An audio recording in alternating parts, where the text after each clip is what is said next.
everybody, today I'm going to show you how to change spark plugs in a MK7 GTI. So I'm going to be using OEM plugs. I'll list the part number down below in the description. I am APR stage 2. They recommend a different plug. I've always found that if I use the OEM ones and just change them more frequently, around 25,000 miles, I have better luck.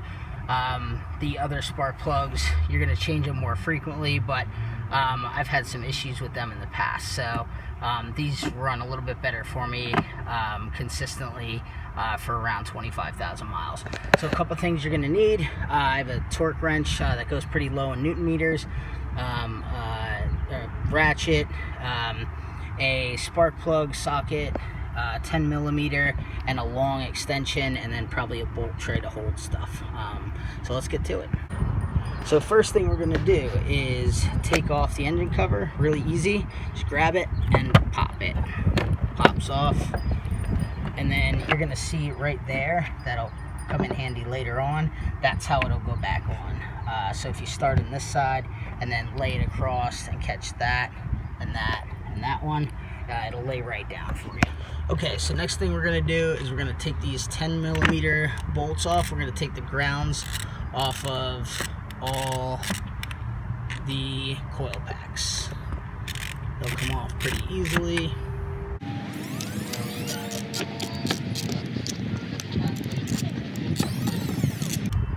And we're going to put those in our bolt tray so we don't lose them.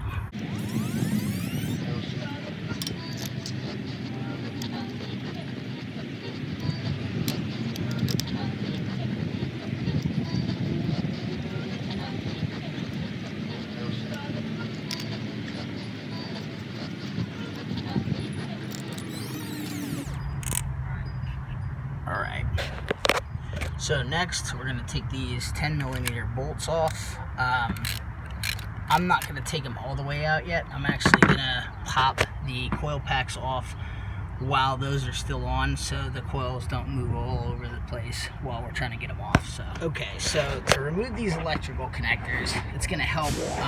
I took them off already, but it'll kind of help to let you see.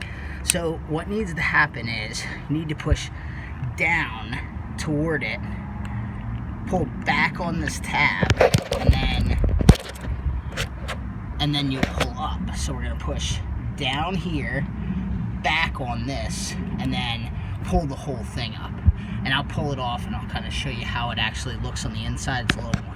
So now that we have it off, you can kind of see that this is the tab that it hooks on. And if you look at this, this is what you pull back on this. I'm squeezing like so, and you can kind of see this, something moving in there, and that's what's going to release it from that. So that kind of helps you, but you have to push in first, pull back, then pull the whole thing off. So yeah, have fun with those. Okay, so after that, I'm going to unscrew the rest of these bolts and take each one out. And that'll just be a little easier to keep them in there. And then we're going to kind of flip each one of these out of the way, and that'll help us pull these out in a couple of minutes. So really important, don't just grab these and yank. There's actually a rubber boot that you can see right in there, that's in between this, and this is the rubber piece down here. So you're going to want to make sure you grab that and don't just yank on it, otherwise it'll could pull apart. So we're just going to be really careful. So I'm going to pull one out and then show you what it looks like. There is pullers that they sell. I know Shop Dap has one, a few other places. Maybe I'll link that in the link below too as well. All right. Okay, so now that we've got them all pulled off, I'm going to kind of show you what it looks like a little bit. So what I did was I just grabbed onto this side, kind of tugged on both of those, and slowly pulled it up and out. Usually you won't have a problem with that. I know some of the first production line had some issues with those coming right off. And then right back here, I just used a pair of needle nose pliers clamped on the sides with my one hand, and then kind of wiggled it and slowly pulled it out with the other. So yeah, and then make sure you don't confuse them. Yeah, so let's take the plugs out. Okay, so I'm just gonna basically take a long socket with the 5/8 spark plug socket on the end. I'm gonna twist them out, and when I pull them out, I'm gonna want to inspect them. So for right now, I'm gonna pull all these and then put new plugs in, so it's not left open for that long. But I would put them in order so you know which cylinder was which, just in case you notice any problems. Okay, so what I'm going to show you now is we're going to put the plug back in. You're actually going to have this plastic piece over top of the threads. Just make sure that you have a point there, and then I usually tell people to put a little bit of dielectric grease on the end of this. We're also going to put it on the end of these in the end, just to make sure we're not going to have an issue in the future. So I forgot to mention, another good idea is to tape the end of this, because when you're putting these in, they may really get stuck on the spark plug. So usually I just say it's a good idea to put that on there. That way when you pull it out, it doesn't get stuck down in there, because I've had that happen before. Alright, so once we have them all individually threaded, these are each going to be tightened down to 30 Newton meters, and that's VW spec on it. So that's 30 Newton meters. So we're going to tighten these down. Okay, so once we're all tightened down, we are good to put the coil packs back on. So we'll start doing that. We're going to put some dielectric grease in it. So I'm just going to put some dielectric grease in the end of this, and then we're going to put them back in. Okay, so once I get them all in, and then I'm just going to put these bolts back in, thread one each individually, and make sure you hand thread it down, and then I just like to push down on these, make sure they're on there nice and tight, and we don't have to worry about any connections not being made.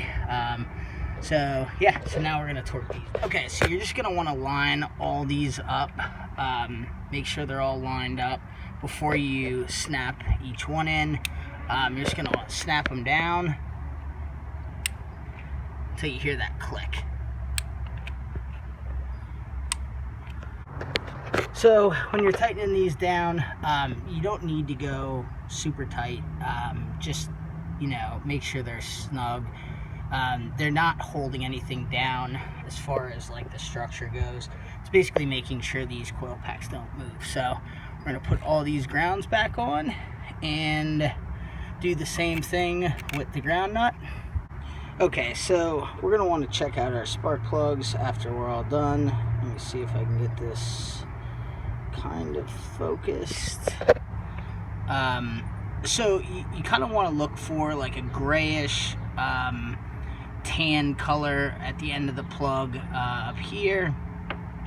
If it is really dark, or it's wet, or you have metal shavings or flakes in it, there is definitely a problem.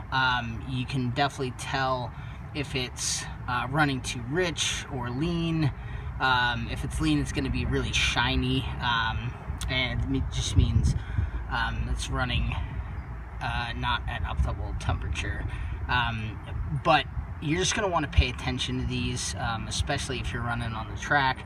A lot of times a year, you just kind of want to read them and learn how to read them. This looks like it's in good shape. To be honest with you, this probably doesn't even need to be changed. I just do it as a precaution every about 25,000 miles with the tune on it. Again, normally you just want to watch for black, or if it's wet at all, might mean something's leaking in there. And then also check your engine for any oil deposits in the inside, down inside the where the coil pack sits and the spark plug sits. So, all right, well, thanks for watching Chris Benedetto Racing, and we'll see you next time. Thanks for watching CB Racing. Click that bell down below and subscribe to our channel and give us a big thumbs up. Bye!